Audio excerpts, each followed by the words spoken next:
Ya, kita lihat di dalam Kisah Para Rasul.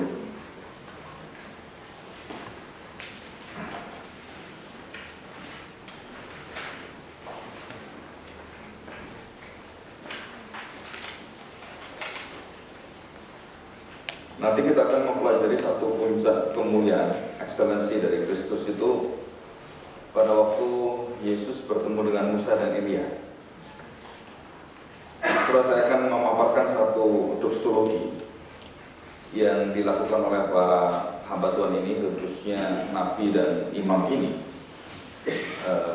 Apa yang mereka kerjakan sebenarnya dalam hidup mereka, termasuk Yeremia sebenarnya. Yeremia tidak dipanggil Tuhan karena diwakili oleh Elia.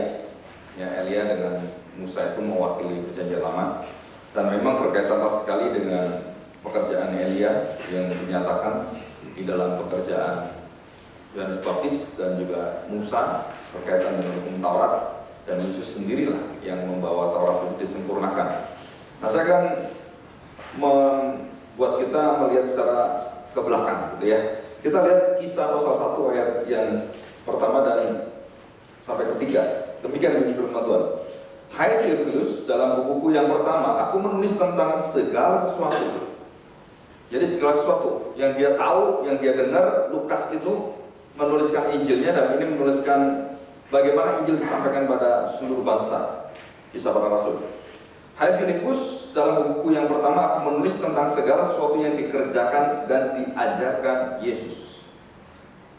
Jadi apa yang dia perbuat, yang dia ajarkan dan dia perbuat itu sama.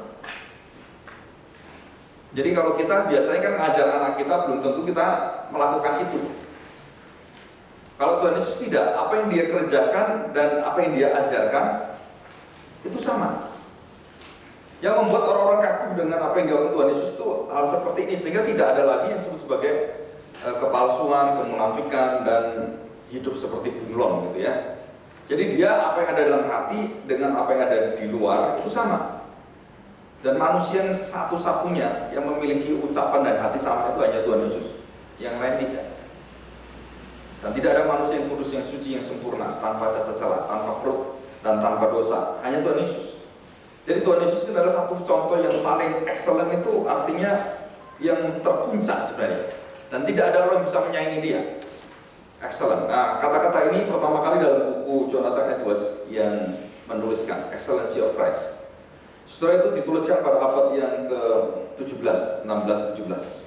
Ya, jadi kira-kira 400 tahun yang lalu. Kira-kira gitu ya. Nah, saudara, seorang hamba Tuhan yang melihat secara khusus tentang teologi kemuliaan.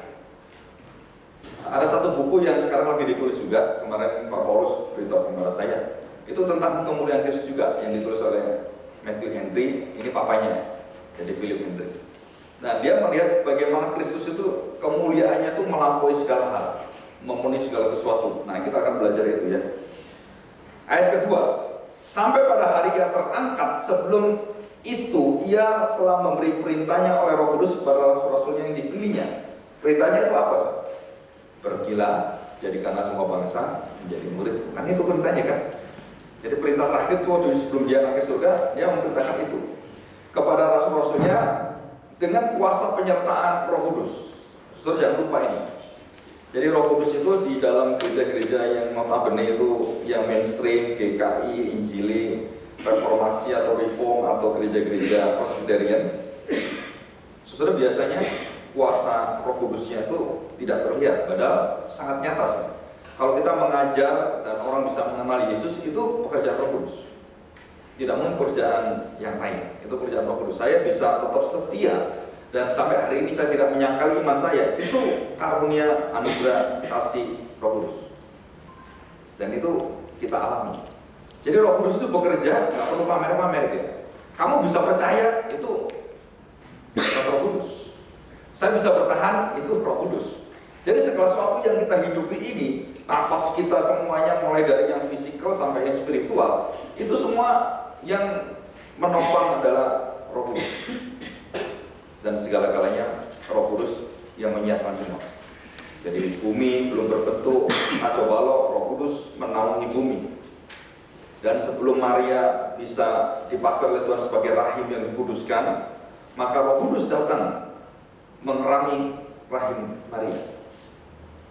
Bagaimana Yesus, anak Allah yang maha tinggi, Allah yang tak terbatas itu menjadi terbatas dan hanya sebatas perutnya Maria. Saudara, kalau saudara merenungkan itu keagungan yang nggak bisa kita ungkapkan. Nah, apalagi kalau saudara jadi Maria. Coba bayangkan, saudara. Bayangkan saudara bisa menyusui Tuhanmu sendiri. Ibu-ibu, saya tanya di sini semua. Yesus menyusui siapa? Hah? Saya tanya. Nggak ada kan? Yesus nggak pernah menyusui orang lain, tapi dia disusui oleh siapa? Maria. Kalau dia nggak disusui, nggak dia dipelihara, nggak dipangku oleh Maria, siapa yang pangku dia? Nggak ada. Jadi begitu terbatasnya Allah yang tak terbatas itu. Saudara, mengingat itu aja kita udah sangat, hati kita begitu memuliakan dia. Belum sampai kita tahu yang lain-lain aja gitu ya. Kita tahu Allah kok mau ya seperti itu. Kalau sekarang Jokowi datang ke saya, terus saudara membantu saya gitu. Terus ngantar saya kebutuhan saya diantar oleh dia. Kita kan mikir, masa presiden kayak gini? Ahok masuk ke kampung-kampung, terus bersama foto selfie dengan orang-orang yang ada di mantenan di sana, ya kan? Sampai pasangannya tuh mereka iri dengan Pak Ahok. Kenapa? Bayangin, waktu Pak Ahok datang, yang manten nggak dilihat. Semua ingin foto dengan Ahok semua katanya. Jadi saya sendirian berdua. Tapi senang juga saya gitu ya. Nah, kenapa? Karena memang bintang filmnya bukan kita. Bintang filmnya siapa? Tuhan Yesus. Saudara ingat baik-baik, hidup kita ini aktornya saudara Tuhan, bukan kita. Ya. Nah ini sebelum dia terangkat, dia memberikan perintah dan Roh Kudus itu yang bekerja dalam segala sesuatu. Ayat ketiga, kepada mereka yang menunjukkan dirinya setelah penderitaannya selesai dan dengan banyak tanda yang membuktikan bahwa ia hidup. 500 orang lebih itu melihat Yesus hidup lagi. Kesaksian. Jadi sebab selama 40 hari ia berulang-ulang menampakkan diri dan berbicara kepada mereka tentang kerajaan Allah. Jadi Tuhan Yesus masih ngasih kuliah padat sebelum dia naik ke surga. Termasuk saudara di sini. Kan saya nggak tahu siapa yang nanti dipanggil dulu hari. Kan kita kuliah padat gitu kan. Nah surat 40 hari itu Yesus ngomong apa? Dan ngomong tentang siapa? Saya tanya, tentang apa? Ya kembali kita lihat kan. Aku menuliskan apa yang dikatakan dan dikerjakan oleh siapa? Ya Yesus sendiri. Injil itu adalah Yesus sendiri. Jadi Yesus menjelaskan tentang apa kepada mereka 40 hari siang malam terus seperti itu. Dia menceritakan siapa? Dia menceritakan tentang segala sesuatu yang ditulis tentang dia dari seluruh perjanjian lama. Setelah 40 hari, coba bayangkan. Ya, 40 hari itu kalau dari pagi sampai malam gitu ya, 12 jam lah gitu kan. 12 jam dikali 40 berapa Ustaz? Nah, 12 kali 4 berapa? 48. 480 jam. Orang kuliah berapa jam? Ya kan? Saudara kira-kira itu D3 kalau sekolah. D2, D3. Dan itu kan padat. Berarti begitu selesai 40 hari saudara dapat gelar sarjana muda. Ya kalau zaman dulu sarjana muda itu kan S1 sama dengan kita kan. Berarti Tuhan Yesus mencetak sarjana-sarjana teologia dalam waktu 40 hari. Nah saya merindukan itu ada pelatihan seperti itu sebenarnya. Ya saudara doakan, kita punya gedung di belakang itu nggak terpakai. Kalau nggak terpakai itu dosa kita besar sekali. Ngapain bangun-bangun nggak pernah dipakai, cuma dibiarin, terus kemudian berkarat gitu kan, terus kemudian banyak cacatnya, banyak dosanya besar sekali. Nah, saya minta izin untuk dipakai untuk bangsa Indonesia, khususnya untuk bangsa Sunda, dan kita melatih orang-orang itu untuk mengenal Christ Center. Dengan segala pembiayaan yang kita doakan, ya kita tidak melihat apa yang ada tantangan di depan kita, tapi mau nggak kita kerjakan di situ. Kalau itu dikerjakan, wah memberkati sekali ya. Jadi di sini 40 hari itu adalah waktu yang terakhir 40 hari. Membicarakan siapa? Yesus membicarakan tentang dirinya sendiri.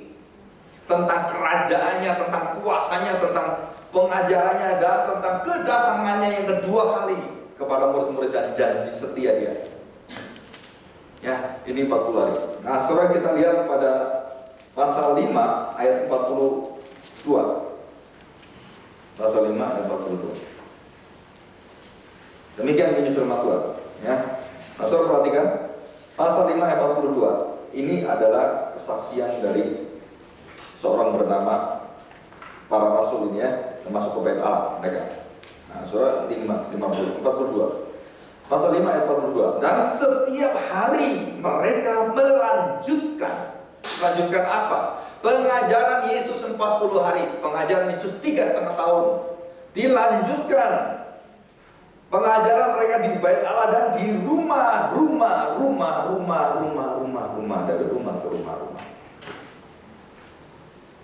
Bukan dari gedung gereja ke gedung gereja, bukan. Alkitab tidak menuliskan gedung gereja. Berarti paling efektif pengajaran Yesus adalah dari mana? Nah, saudara jangan lihat aliansi gereja denominasi. Masa bodoh itu semua. Saya nggak mau tahu itu semua. Yang saya tahu adalah Yesus kamu perintahkan. Nah, itu hati Paulus. Paulus tidak pernah terusik dengan segala cara manusia. Kamu orang Yahudi, kamu orang Yunani, kamu orang dari aliran Gamaliel, kamu dari aliran Hillel, kamu dari aliran Rabi-Rabi, banyak sekali bahasa Saudara. Aku tidak mau peduli. Yang aku peduli adalah kamu akan aku ajar tentang Yesus Kristus, kerajaan kekal itu. Itu saudara. Dari mana? Dari rumah ke rumah. Sampai kapan? Sampai rumah yang sejati itu akhirnya datang. Ya, akan disempurnakan oleh Tuhan. Di sini dikatakan dari rumah ke rumah orang dan memberitakan Injil tentang siapa? Yesus yang adalah Mesias. Saudara, inti daripada pemberitaan para rasul itu apa? Saudara, kalau baca mulai dari Matius, Markus, Lukas, Yohanes, itu cerita siapa sih? Saudara, cerita Yohanes gitu, cerita Petrus gitu. Kehebatan Petrus bukan, malah di situ Petrus ditelanjangi dosanya. Dia menyangkali Tuhan, kan gitu kan? Murid-murid itu salah ditulis dalam kitab Injil. Cuma aneh, sekarang kita ini abad Tuhan zaman sekarang nggak mau ditulis salah. Kalau ditulis marah, saudara. Nah, berarti dia nggak ngerti Injil. Kalau saudara ditegur dosa, saudara nggak mau, saudara nggak ngerti Injil. Injil itu saudara harus mau mengakui dosa dan mau menerima untuk hidup diampuni oleh Tuhan. Kalau saudara masa enggak, aku bener kok, aku mau, mereka masuk neraka aja. Neraka banyak orang seperti itu yang tidak merasa berdosa, walaupun memperkosa, kemudian memperkosa hak manusia, terus memperkosa hak daripada pembantunya, dia nggak merasa bahwa itu salah. Dia mengatakan, oh, itu hak saya kok. Kalau dia kerja sampai 30 hari tanpa gaji, oh itu hak saya. Kenapa? Kan dia udah saya kasih makan.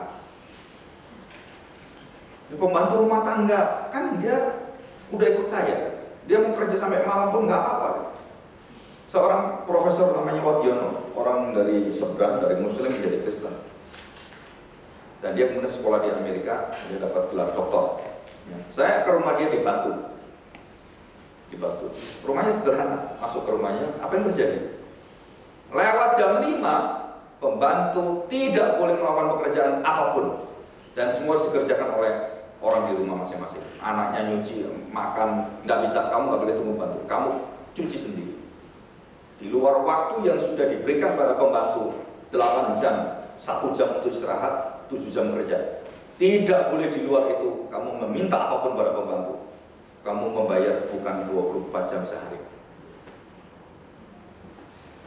Nah, saudara-saudara masuk di dalam pelayanan gereja, banyak gereja yang memperkosa hak manusia untuk hidup seperti itu. Saudara periksa sendiri masing-masing, apakah itu kemuliaan Tuhan? Ya. Dan dikatakan Injil tentang Yesus adalah Mesias, Sang Juru Selamat. Jadi Yesus, Injil Kerajaan Allah tentang siapa Yesus? Tentang Yesus itu apanya Yesus?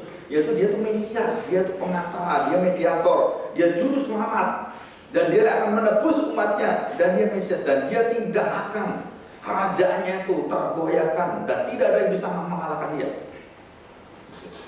Nah, saudara, ini yang diberitakan. Nah, kita buka pasal 8 ayat 12. Perhatikan, ini adalah Filipus. Ya, Filipus. Filipus ini seorang penginjil. Nah, seorang penginjil adalah seorang diaken. Jadi diaken itu harusnya semua mengabarkan Injil.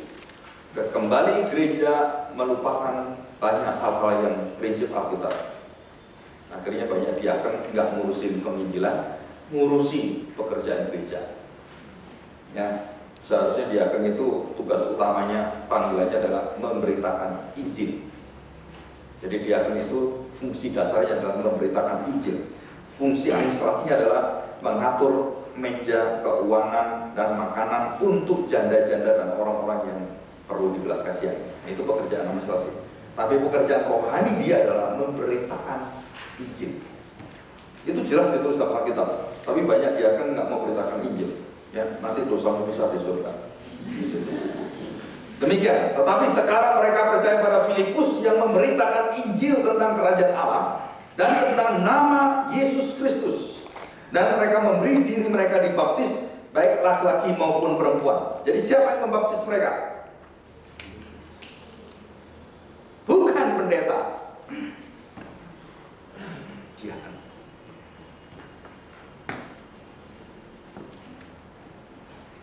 Diaken boleh baptis enggak? Saudara, kalau kita ikut aturan Alkitab, kita mungkin nggak akan bisa punya satu panduan yang bisa ngatur semua. Alkitab ini panduannya paling hebat sebenarnya. Prinsip-prinsipnya kita bisa bawa. Jadi seorang diaken begitu orang itu percaya dan laporkan, aku terima Tuhan